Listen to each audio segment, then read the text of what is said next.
नमस्कार दोस्तों, स्वागत है आप सभी का हमारे इस चैनल भगवान लोक पर। दोस्तों, अगर आप भी अपनी लाइफ में कुछ नया सीखने की चाह रखते हैं तो इस चैनल को अभी सब्सक्राइब कर लें। दोस्तों, आप देख पा रहे होंगे ना, यही वह लोग हैं जो अपने घर के मंदिर के सामने यौन संबंध बनाते हैं। और दोस्तों, साथ ही कुछ ऐसे पति पत्नी होते हैं जो कि घर का कोई स्थान नहीं देखते हैं।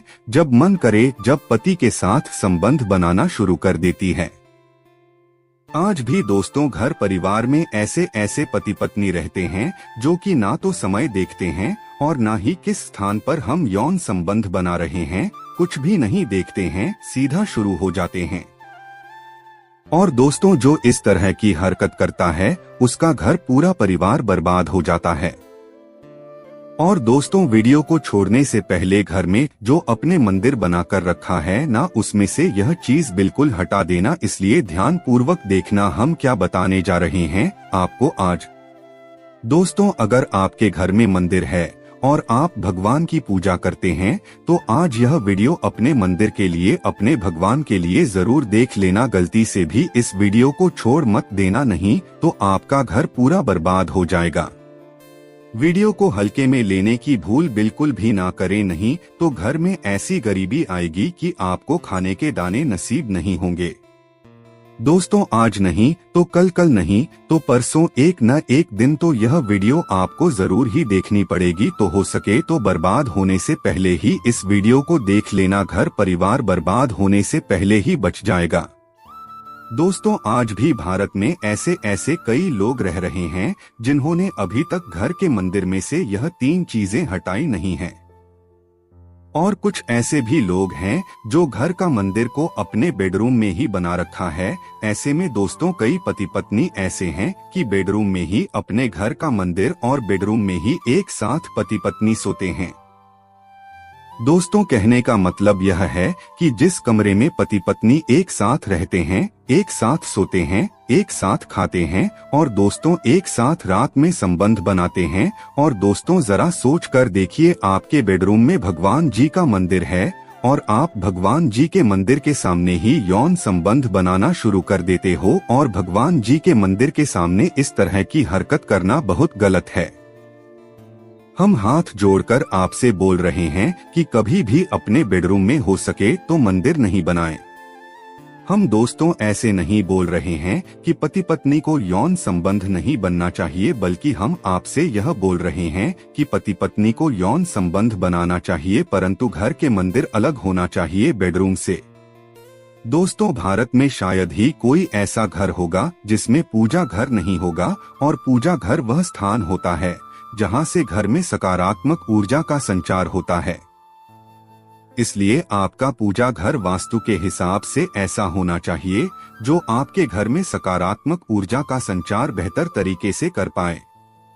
दोस्तों, अक्सर आप लोगों ने देखा होगा, हम पूजा घर में भगवान की मूर्तियां रखते हैं, परंतु पूजा घर में कुछ ऐसी भी चीजें रख देते हैं जिसकी वजह से घर तरक्की करने की बजाय नीचे डूब जाता है।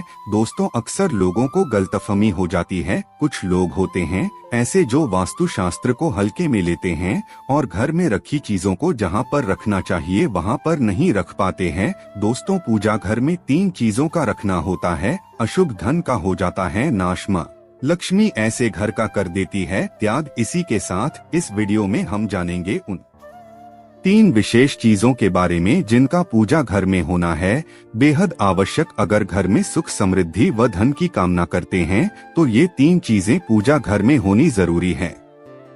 जय जय जय बजरंग बली, जय जय जय बजरंग बली। बोलो जय जय बजरंग बली की जय हो। हे बजरंग बली जी, जो भी भक्त इस वीडियो को देख रहा है उसके घर में सुख समृद्धि आए, उसके घर में कोई भी परेशानी नहीं आए और पूरा परिवार सुख शांति से अपना जीवन यापन करें। दोस्तों, अगर तुम में से कोई जय जय बजरंग बली जी को मानता है तो अगर सच में ही भक्त हैं, आप इस वीडियो को लाइक कर नीचे कमेंट बॉक्स में एक बार जय जय बजरंग बली लिख देना। हे बजरंग बली जी, जो भी भक्त कमेंट बॉक्स में जय जय बजरंग बली लिखता है तो उसके मन में जो भी मनोकामना है वह पूरी कर देना। दोस्तों, स्वयं भगवान श्री कृष्ण ने बताया है, प्रत्येक मनुष्य अपने घर में एक छोटा सा पूजा घर अथवा मंदिर अवश्य बनाता है, जिसके अंदर वह अपने सभी प्रिय देवी देवता तथा उनसे जुड़ी महत्वपूर्ण चीजें श्रद्धा भाव के साथ रखता है। वह अपने मंदिरों में देवी देवताओं की तस्वीरें, पूजा पाठ का सामान इत्यादि चीजों को भी रख देते हैं। परंतु हमारे शास्त्रों में मंदिर के अंदर कुछ चीजें रखना जितना फलदायक होता है, उतना ही कुछ चीजों का रखना अमंगल और अशुभ होता है। दोस्तों, यह कुछ वस्तुएं ऐसी है जिनसे घर में नकारात्मकता बनी रहती है और लड़ाई झगड़े, कलेश और नुकसान ही नुकसान होता है। आज हम जानेंगे ऐसी ही अशुभ चीजों के बारे में जिन्हें कई लोग जाने अनजाने में घर के मंदिर में रख देते हैं। अगर आपके भी मंदिर में ऐसी चीजें रखी हुई है तो उन्हें तुरंत वहां से हटाकर किसी दूसरे स्थान पर रख दें, लेकिन पूजा घर में भूल से भी ना रखें। लोग ऐसा इसलिए करते हैं क्योंकि उन्हें लगता है कि ये चीजें धार्मिक है और इनकी भी पूजा की जानी चाहिए। दोस्तों, भगवान श्री कृष्ण कहते हैं कि कलयुग में मनुष्य कुछ अशुद्ध चीजों को धार्मिक मानकर उनकी पूजा करेगा, जिसे शास्त्रों में वर्जित माना गया है। भगवान श्री कृष्ण ने इसकी भविष्यवाणी पहले ही की हुई थी कि कलयुग में मनुष्य अधार्मिक और अशुभ चीजों की भी पूजा करेगा। दोस्तों, सबसे पहले बात दीपक और धूपदान। दोस्तों, भारत की परंपरा मिट्टी से जुड़ी हुई है, इसीलिए मंदिर में पारंपरिक मिट्टी का दीपक अवश्य होना चाहिए। अगर आप मिट्टी का दीपक नहीं रख सकते हैं तो धातु के दीपक का उपयोग करें। अगर भगवान में आपकी आस्था ज्यादा हो तो आप उपला रखकर गुड़ और घी का धूप भी दे सकते हैं। ऐसा करने से घर में सुख शांति बनी रहती है। दूसरी चीज है स्वास्तिक। घर के मंदिर में स्वास्तिक अवश्य होना चाहिए। या तो आप इसे रोली से बना लें, क्योंकि स्वास्तिक आपके घर की शक्ति, सौभाग्य, समृद्धि और शुभता का प्रतीक माना जाता है। यही मुख्य कारण है कि कोई भी शुभ कार्य करने से पहले स्वास्तिक का चिन्ह अवश्य बनाया जाता है। तीसरी चीज है कलश। भगवान श्री कृष्ण कहते हैं, कलश सुख और समृद्धि का प्रतीक है। अपने मंदिर में रोली कुमकुम से स्वास्तिक बनाकर उस पर मंगल कलश अवश्य रखें। ऐसा करने से घर में सदैव समृद्धि बनी रहती है और ऐश्वर्य की प्राप्ति होती है। चौथी चीज है शंख। बहुत ही कम लोग जानते हैं कि शंख की उत्पत्ति समुद्र मंथन के 14 रत्नों के साथ हुई थी। इसी कारण से शंख मां लक्ष्मी को अत्यंत प्रिय है। शंख की ध्वनि से सकारात्मक ऊर्जा का भी संचार होता है, इसीलिए मंदिर में शंख अवश्य होना चाहिए। शंख के घर में उपस्थिति से मां लक्ष्मी भी प्रसन्न होती है और उस घर में कभी भी धन की कमी महसूस नहीं होती। पांचवी चीज है घंटी। मंदिर में आपने घंटी अवश्य देखी होगी, क्योंकि घंटी को शुभ माना जाता है। इसीलिए जब घर के मंदिर में घंटी की आवाज होती है, वहां का वातावरण शुद्ध और पवित्र बनता है। जिस घर में पूजा के दौरान घंटी बजाई जाती है, उस घर के आसपास की सभी नकारात्मक शक्तियां दूर हो जाती है और साथ ही सुख समृद्धि के द्वार खुलने लगते हैं। तो दोस्तों, ये हैं वो वस्तुएं जिन्हें घर के मंदिर में जरूर रखना चाहिए। आइए अब जान लेते हैं कि घर के मंदिर में कौन सी चीजें कभी भी नहीं रखनी चाहिए। सबसे पहली बात, गणेश जी की विषम संख्या में मूर्ति 2। पूजा घर में कभी भी गणेश जी की मूर्ति 1, 3 अथवा 5 ऐसी विषम संख्या में ना रखें। अपने मंदिर में गणेश जी की केवल 2 मूर्तियां रखें। इसे शुभ माना जाता है। अगर आप अपने मंगल की कामना करते हैं तो गणेश जी की मूर्ति मुख्य द्वार पर अंदर की तरफ मुख करके लगा लें। कई लोग यह गलती करते हैं कि मुख्य द्वार पर गणेश जी की मूर्ति बाहर की ओर मुख करके लगा देते हैं, जिससे उन्हें काफी नुकसान का सामना करना पड़ता है। अगर आप चाहें तो मुख्य द्वार के दोनों ओर लगा दें या फिर मुख्य द्वार के अंदर की ओर लगाइए, लेकिन खाली बाहर की ओर कभी भी नहीं लगाना चाहिए। दूसरी चीज, टूटे हुए चावल खाली बाहर की ओर कभी भी नहीं लगाना चाहिए। दूसरी चीज, टूटे हुए चावल अपने मंदिर में कभी भी टूटे हुए चावल न रखें। इसके साथ ही पुराने चढ़ाए हुए चावल अधिक समय तक न रखें। ये नकारात्मक ऊर्जा फैलाते हैं। यह बात भी ध्यान रहे कि आप मंदिर में रखने वाले चावलों का इस्तेमाल हल्दी में भिगोकर ही करें। इससे अधिक शुभ परिणाम मिलेंगे। तीसरी चीज है पूर्वजों की तस्वीर। अगर आपके घर के मंदिर में अपने पूर्वजों की तस्वीर रखी हुई है तो उसे तुरंत वहां से हटा दें, क्योंकि वास्तुशास्त्र में पूजा घर में मृत परिजनों की तस्वीरें रखना अशुभ माना जाता है। इससे अशुभ परिणाम प्राप्त होते हैं। मृतक परिजन पूजनीय और सम्माननीय हैं, किंतु उनका स्थान देवताओं के बराबर नहीं है। मृत परिजनों की तस्वीर घर के पूजा घर में रखने से पूजा घर का वातावरण भी नकारात्मक बन जाता है, जिसका अशुभ परिणाम हमें भुगतना पड़ता है। कई लोग साधु संतों की मूर्तियां अथवा साधु संतों की तस्वीरें भी पूजा घर में रख देते हैं, लेकिन ऐसा करना अशुभ माना जाता है। अगर आप किसी साधु संत को मानते हैं तो उनकी तस्वीर दीवार पर लगा सकते हैं, लेकिन पूजा घर में भूल से भी न रखें। भैरव जी और शनिदेव की मूर्ति न तो घर के मंदिर में भैरव जी, शनिदेव अथवा काली माता की मूर्तियां भी नहीं रखनी चाहिए। इसी के साथ ही माता लक्ष्मी की खड़ी हुई मूर्ति की भी पूजा नहीं करना चाहिए। माता लक्ष्मी सदैव ही बैठी हुई मुद्रा में होनी चाहिए। इस प्रकार से हमें पूजा घर में इन मूर्तियों को नहीं रखना चाहिए। आइए अब जानते हैं उन विशेष वस्तुओं के बारे में जो आपके पूजा घर में जरूर होनी चाहिए। इन चीजों के पूजा घर में होने से घर में होती है धन की वर्षा। माँ लक्ष्मी करती है ऐसे घर में स्थायी रूप से वाद मुक्त। तो पहली चीज है गंगाजल। हमारे शास्त्रों में गंगाजल को अत्यंत पवित्र माना गया है, इसीलिए पूजा घर में गंगाजल का होना अत्यंत आवश्यक है। गंगा नदी सभी पापों को नष्ट करने वाली तथा सभी व्याधियों का नाश करने वाली है। इसीलिए अगर आपके पूजा घर में एक तांबे के छोटे से पात्र में आप गंगाजल भरकर रखते हैं तो इससे आपके पूजा घर की शुद्धता बनी रहेगी और आपको आपकी पूजा का संपूर्ण फल प्राप्त होगा। दोस्तों, दूसरी चीज है कलश। शास्त्रों में कलश को पूर्णता का प्रतीक माना गया है। चाहे वह सत्यनारायण की पूजा हो, दीपावली हो, नवरात्रि का पर्व हो या फिर किसी भी प्रकार का उत्सव हो तथा मांगलिक कार्य हो, कलश की स्थापना किए बिना सब कुछ अधूरा माना गया है। पूजा में कलश का उपयोग देवताओं का आवाहन करने के लिए किया जाता है। ईश्वर के सामने तांबे के कलश में पानी भरकर रखना इतना शुभ होता है कि अगर हम अपनी रोज की पूजा करते समय भगवान के सामने तांबे के कलश में पानी भरकर रखें तो उसका चमत्कारी प्रभाव हमें अवश्य देखने को मिलता है। इसीलिए मुख्य रूप से तांबे के कलश का उपयोग करें। पूजा में अगर किसी सामग्री की कमी रह जाए तो परेशान ना हो या पूजा बीच में ना छोड़े। ऐसे में भगवान को चावल और फूल चढ़ाए और मन में ही उस चीज का ध्यान करें। प्लास्टिक की बोतल में या किसी भी अपवित्र धातु के बर्तन में गंगाजल कभी भी नहीं रखना चाहिए। अपवित्र धातु जैसे एल्यूमिनियम और लोहे से बने बर्तन गंगाजल तांबे के बर्तन में रखना शुभ रहता है। केतकी का फूल शिवलिंग पर अर्पित नहीं करना चाहिए। किसी भी पूजा में मनोकामना की सफलता के लिए दक्षिणा अवश्य चढ़ानी चाहिए।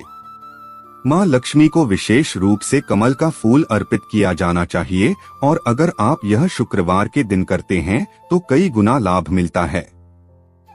इस फूल को 5 दिनों तक जल छिड़ककर पुनः चढ़ा सकते हैं। हमेशा इस बात का ध्यान रखें कि कभी भी दीपक से दीपक नहीं जलाना चाहिए। दोस्तों, शास्त्रों के अनुसार जो व्यक्ति दीपक से दीपक जलाते हैं वह रोगी होते हैं। घर के मंदिर में सुबह और शाम को दीपक अवश्य लगाएं। एक दीपक घी और एक दीपक तेल का जलाना चाहिए। पूजा में दीपक सही जगह रखना चाहिए। घी का दीपक हमेशा दाईं तरफ, तेल का दीपक हमेशा बाईं तरफ रखें। जल पात्र, घंटा, धूपदान जैसी चीजें हमेशा बाईं तरफ रखनी चाहिए। दोस्तों, घर पर पूजा करते समय खड़े होकर पूजा न करें और न ही सीधे जमीन पर बैठकर पूजा करें। पूजा करने से पहले हमेशा आसन बिछाएं और आसन में बैठकर ही पूजा करें। इसके साथ ही बिना सिर ढके भी पूजा नहीं करनी चाहिए। स्त्री हो या पुरुष पूजा करते समय हमेशा सिर को दुपट्टे या फिर रुमाल से ढकना चाहिए। दोस्तों, घर पर पूजा करते समय खड़े होकर पूजा न करें और न ही सीधे जमीन पर बैठकर पूजा करें। पूजा करने से पहले हमेशा आसन बिछाएं और आसन में बैठकर ही पूजा करें। इसके साथ ही बिना सिर ढके भी पूजा नहीं करनी चाहिए। स्त्री हो या पुरुष पूजा करते समय हमेशा सिर को दुपट्टे या फिर रुमाल से ढकना चाहिए। दोस्तों, किसी भी भगवान के पूजन में उनका आवाहन करना, ध्यान करना, आसन देना, स्नान करवाना, धूप दीप जलाना, अक्षत, चावल, कुमकुम, चंदन, पुष्प, फूल, प्रसाद आदि अनिवार्य रूप से होना चाहिए। दोस्तों, पूजन में पान का पत्ता भी रखना चाहिए। ध्यान रखें, पान के पत्ते के साथ इलायची, लौंग, गुलकंद आदि भी चढ़ाना चाहिए। पूरा बना हुआ पान चढ़ाएंगे तो श्रेष्ठ रहेगा। दोस्तों, देवी देवताओं को हार, फूल, पत्तियां आदि अर्पित करने से पहले एक बार साफ पानी से अवश्य धो लेना चाहिए। दोस्तों, सभी प्रकार की पूजा में चावल विशेष रूप से चढ़ाए जाते हैं। पूजन के लिए ऐसे चावल का उपयोग करना चाहिए जो अखंडित हो यानी टूटे हुए ना हो। चावल चढ़ाने से पहले इन्हें हल्दी से पीला करना बहुत शुभ माना गया है। इसके लिए थोड़े से पानी में हल्दी घोल लें और उस घोल में चावल को डुबोकर पीला किया जा सकता है। दोस्तों, पूजन कर्म में इस बात का विशेष ध्यान रखें कि पूजा के बीच में दीपक बुझना नहीं चाहिए। ऐसा होने पर पूजा का पूर्ण फल प्राप्त नहीं हो पाता है। दोस्तों, भगवान विष्णु को प्रसन्न करने के लिए पीले रंग का रेशमी कपड़ा चढ़ाना चाहिए। माता दुर्गा, सूर्यदेव व श्री गणेश को प्रसन्न करने के लिए लाल रंग का, भगवान शिव को प्रसन्न करने के लिए सफेद वस्त्र अर्पित करना चाहिए। दोस्तों, किसी भी प्रकार के पूजन में कुल देवता, कुल देवी, घर के वास्तु देवता, ग्राम देवता आदि का ध्यान करना भी आवश्यक है। इन सभी का पूजन भी करना चाहिए। दोस्तों, पूजन में हम जिस आसन पर बैठते हैं उसे पैरों से इधर उधर खिसकाना नहीं चाहिए। आसन को हाथों से ही खिसकाना चाहिए।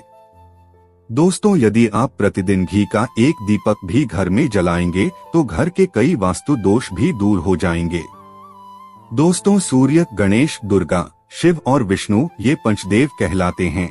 इनकी पूजा सभी कार्यों में अनिवार्य रूप से की जानी चाहिए। प्रतिदिन पूजन करते समय इन पंचदेव का ध्यान करना चाहिए। इससे लक्ष्मी कृपा और समृद्धि प्राप्त होती है। दोस्तों, तुलसी के पत्तों को 11 दिनों तक बासी नहीं माना जाता है। इसकी पत्तियों पर हर रोज जल छिड़ककर पुनः भगवान को अर्पित किया जा सकता है। दोस्तों, दीपक हमेशा भगवान की प्रतिमा के ठीक सामने लगाना चाहिए। कभी कभी भगवान की प्रतिमा के सामने दीपक न लगाकर इधर उधर लगा दिया जाता है, जबकि यह सही नहीं है। दोस्तों, घी के दीपक के लिए सफेद रुई की बत्ती उपयोग किया जाना चाहिए, जबकि तेल के दीपक के लिए लाल धागे की बत्ती श्रेष्ठ बताई गई है। दोस्तों, पूजन में कभी भी खंडित दीपक नहीं जलाना चाहिए। धार्मिक कार्यों में खंडित सामग्री शुभ नहीं मानी जाती है। दोस्तों, शिवजी को बिल्व पत्र अवश्य चढ़ाएं और किसी भी पूजा में मनोकामना की सफलता के लिए अपनी इच्छा के अनुसार भगवान को दक्षिणा अवश्य चढ़ानी चाहिए, दान करना चाहिए। दक्षिणा अर्पित करते समय अपने दोषों को छोड़े का संकल्प लेना चाहिए। दोषों को जल्दी से जल्दी छोड़े पर मनोकामनाएं अवश्य पूर्ण होंगी। दोस्तों, भगवान सूर्य की 7, श्री गणेश की 3, विष्णु जी की 4 और शिव जी की आधा परिक्रमा करनी चाहिए। दोस्तों, घर में या मंदिर में जब भी कोई विशेष पूजा करें तो अपने इष्ट देव के साथ ही स्वस्तिक, कलश, नवग्रह देवता, पंच लोकपाल, षोडश मातृका, सप्त मातृका का पूजन भी अनिवार्य रूप से किया जाना चाहिए। इन सभी की पूरी जानकारी किसी ब्राह्मण पंडित से प्राप्त की जा सकती है। विशेष पूजन पंडित की मदद से ही करवाने चाहिए ताकि पूजा विधिवत हो सके। दोस्तों, घर में पूजन स्थल के ऊपर कोई कबाड़ या भारी चीज न रखें। दोस्तों, भगवान शिव को हल्दी नहीं चढ़ाना चाहिए और न ही शंख से जल चढ़ाना चाहिए। दोस्तों, पूजन स्थल पर पवित्रता का ध्यान रखें। चप्पल पहनकर कोई मंदिर तक नहीं जाना चाहिए। चमड़े का बेल्ट या पर्स अपने पास रखकर पूजा न करें। पूजन स्थल पर कचरा इत्यादि न जमा हो पाए। दोस्तों, मंदिर में लगे सूखे हार फूल हटा देने चाहिए।